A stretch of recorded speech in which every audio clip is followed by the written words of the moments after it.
So Politicon happened, and the Jimmy Dore Show was not invited this year. We were invited the first 2 years. First year, I was the #1 selling author at Politicon. Second year, we all had a great time. Did a nice live Jimmy Dore Show. This year, I wasn't invited. A lot of people think they know why. That's not why I was invited. People think that's not what I meant. If you think you know why I wasn't invited, I don't think that was why. That's not what I was implying anyway. I know it's really vague, right? So what happened at this happened. This happened at Politicon. So if you can't tell who that is, it says DNC, #DNC Take Back, a winning strategy. So this is a spokesperson from the DNC, and he's going to expound on their better deal. Now, some of the stuff this guy says is jaw-dropping. Let's listen. First of all, he gets introduced by a journalist. Let's listen. Good morning, everyone. Thank you so much for being here. I'm Jennifer Prediger. I'm a journalist, and I've been covering the DNC for many years now. And I have to say that today's conversation is a very exciting one. So as you all know, the better deal was announced earlier last week, though there are some elements of the better deal that haven't been fully understood. So luckily, we have a person from the DNC here today, Frank Spencer. He's the Deputy Vice Chair of Civic Engagement, to discuss some of the finer points. So now let's hear what Frank Spencer from the DNC has to say. What we found in our research mirrored the national polls, poll after poll after poll. It also mirrored what was happening in state and local elections across the country again and again. We found that a solid majority of Americans wanted universal government-sponsored health care, and even almost half of all Republicans did. A majority wanted stronger unions, again, across the political spectrum. Wow. When was the last time you heard somebody from the DNC mention stronger unions? I've never heard it, ever. I mean, this is a first. This guy is this the guy new is, face. This guy, wow. They are really tight. You know what? This is no more mamby-pamby stuff. This is real stuff. Here we go. Workers, but everyone. 2/3 of Americans wanted tuition-free college. Non-interventionism was very popular. As we know, a number of Trump voters voted that way because of his promises to keep us out of conflicts. Almost everyone in our survey and in the polls thinks that Wall Street has way too much influence, and many people said they would get rid of corporate lobbying altogether. Once we had understood these concerns that we had failed to address, we began to look at how we could do so in the future. And that's when we realized we couldn't. Our hands were tied, in large part because of our donors. Medicare for All would be a disaster for the insurance companies and pharmaceutical companies who are very important donors to our party. They loved Obamacare, which, however, did not lower costs. And Medicare for All, which would, these companies did not like quite as much. Strong unions would be horrible for many of our friends in the management community. The schools that almost all of us hail from might not take so well to the idea of tuition-free colleges, which would bite into some of their profits. It would be pretty hard for military contractors to give up the $400 billion that flows their way, in part stimulated by foreign interventions. And as for preventing corporations from lobbying in government or providing public financing of elections, it's hard to imagine that any of our donors would like that very much. If we were going to have a better deal, if we were going to adopt the positions that could win future elections for our party, we had to begin by severing our donor relationships, which would also pave the way for a more collective kind of support, which was proven to be entirely possible in this last election on both sides of the fight. So after passing a resolution, first proposed by Christine Pelosi in February to prevent corporate donations to the DNC from happening, we adopted a series of similar measures that freed us to champion the most people-friendly, the most vote-getting policies.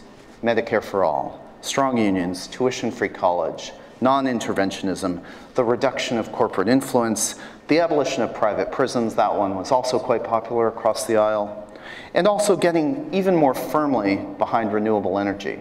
It turns out that 3/4 of Trump supporters are in favor of renewable energy, in part perhaps because of the large number of jobs it creates. But let me talk about jobs for a minute. Have you ever heard anything like this?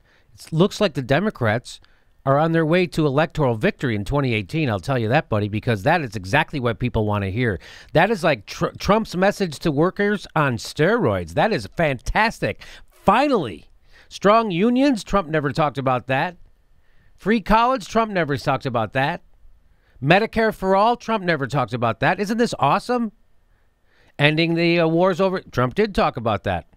Looks like we won, guys. It looks like it's over. We did it. The progressives won, and now the Democrats are going to be reformed, and they're going to start. Oh, wait a minute.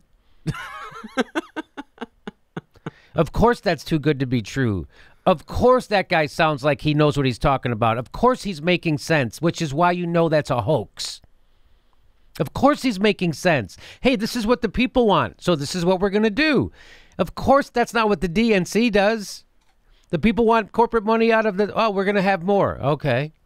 People want to end the wars. We're going to have more. Well, okay. People want living wage. Oh, we can't have. This is unbelievable. That's why this sounds crazy, because it's a hoax. This is the yes men doing that. That woman's, she's not even a journalist. She's an actress. So this is the yes men. And what he's done here, which I think, is he's got now the DNC, if enough people would, the DNC would have to come out and deny that. Hey, we got a guy from the DNC saying that you guys have banned all the corporate money. Is that true? No, we're still taking. Hey, you guys are from Medicare for all. Is that true? No. So that's what this is. That would be the end result of this. That would be the most desirable outcome of that the DNC would now have to go on news shows and answer this, right? But it turns out people found out that wasn't really a guy from the DNC a little too quickly, because the other times they've scammed people. I mean, the yes men, they've came out and said that they're going to start paying people reparations for this. The chemical spill in Bhopal, remember that? Mm-hmm. And they had to come out, no, we're not. No, we're not. So that was, they wanted to get the DNC to have to come out and say, no, we're still taking corporate money. No, we're not for Medicare for all. No, we don't care about renewable. No, that's what they wanted. So that's why that guy sounds like he's making so much sense. That's why he is making so much sense, because he's not actually from the DNC. He's just talking straight. This is like is that Bernie Sanders had a pollster. That's what that. So let's listen. He has a little bit more to say. Studies suggest that within the next 20 years, almost half of all jobs in the United States could be lost to automation. We don't know whether this will happen, but it's possible. And regardless of whether this does happen, a universal basic income will help all people have a good future, regardless of their position within the wolf-eat-dog hierarchy that is increasingly taking shape in our country. We cannot let corporations or corporate politicians decide how all of this works out. In the past, again and again, the people behind the party of the people stood up against corporations and their politicians to achieve most of the things we call civilized today. So this is a great point, and I just want to put a little underline on it. So the history of the Democratic Party is standing up. The history is standing up against corporations and fighting for things like what? What? Social Security, the 8-hour workday, the weekend, an end to child labor, and so on and so forth. These are all things we had to fight for. 8-hour workday, weekends, the end of child labor. We had to fight against corporations to get those things. And these are all things progressives made happen. Yes. These are all things progressives made a reality. These are progressives, yes. And so, here we go. It's time once again for people to decide how the world ought to be, and to stop leaving decisions in the hands of the children who happen to have the most toys. Starting today, the Democratic Party is going to serve the people once again by fighting for what people need and want, and that therefore win elections. And to begin doing that, we're going to aim to outlaw corporate lobbying in government, and we're going to fight for the public financing of elections. That's what the DNC takeback is all about. Can you imagine the DNC saying that they're going to fight for something? We're going to fight for public financing of elections. Could you imagine them saying that they're going to fight for it? It's just like I showed you that video clip of Al Franken when he's walking into the Capitol and somebody puts a camera in his face and say, hey, do you think you can talk about single payer? And he's, I can't talk because he's not a champion. When are the Democrats going to be fighting for something?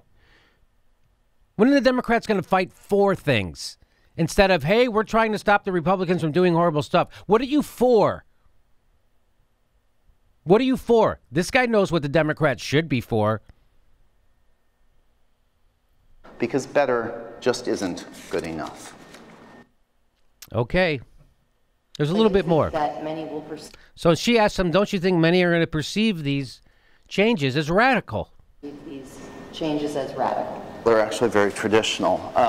You know, our party had very similar platforms that appealed to a large number of people. The emphasis was on appealing to people, and that's how we held on to every single presidency but one for 35 years after the Great Depression. We've seen in elections this year that these sorts of policies work. In places like Georgia, Missouri, Ohio, Wisconsin, and Florida, we've seen very progressive platforms winning. In Jackson, Mississippi, Mayor Lumumba won 93% of the vote, 93 in Mississippi, promising to make Jackson the most progressive city on the planet. Not far from where I'm from in Long Island, a school teacher named Christine Pellegrino won in an area that had gone to Trump by a margin of 23%, and she campaigned on a very progressive platform. You know, these sorts of elections were, of course, a big contrast to the special elections, which mostly featured much more centrist established candidates with the sorts of policies that we have become used to. And so we've seen the writing on the wall. What wins is, at this point, very clear.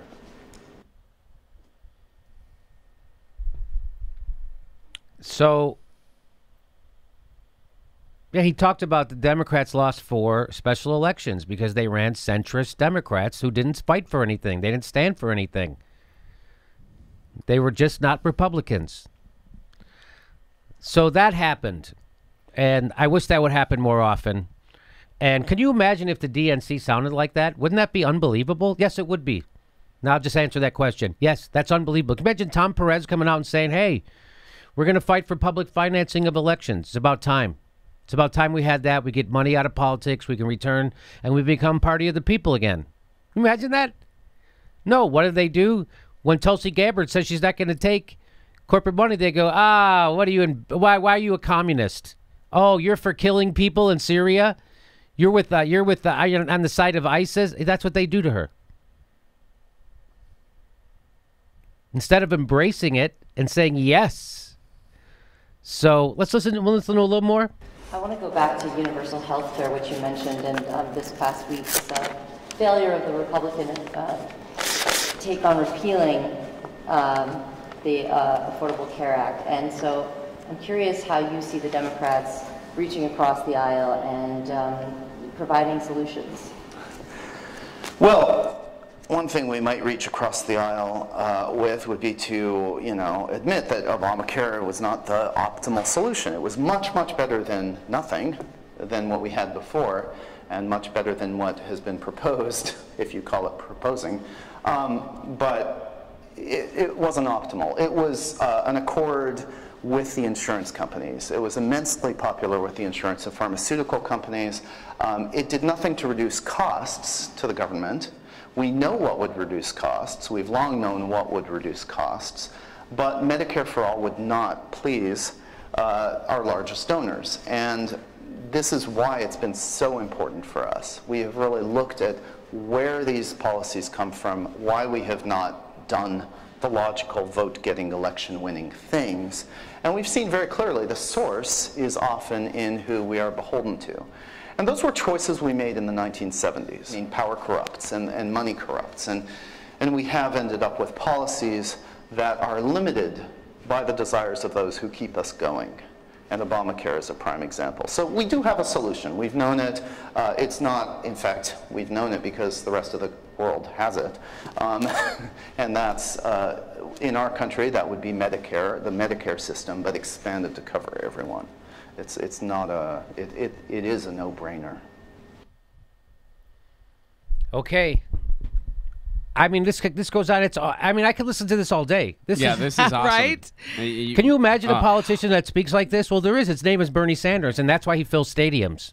And that's why they had to cheat to keep him out of winning the Democratic nomination. And we could have a totally different country right now with Bernie Sanders, but we don't. And why don't we? Because of people like Tom Perez and Neera Tanden and Barack Obama and Hillary Clinton and John Podesta and the Washington Post and the New York Times and MSNBC and Rachel Maddow and Chris Hayes, who wags his finger at activists and actresses and pretend like they're the problem in the country.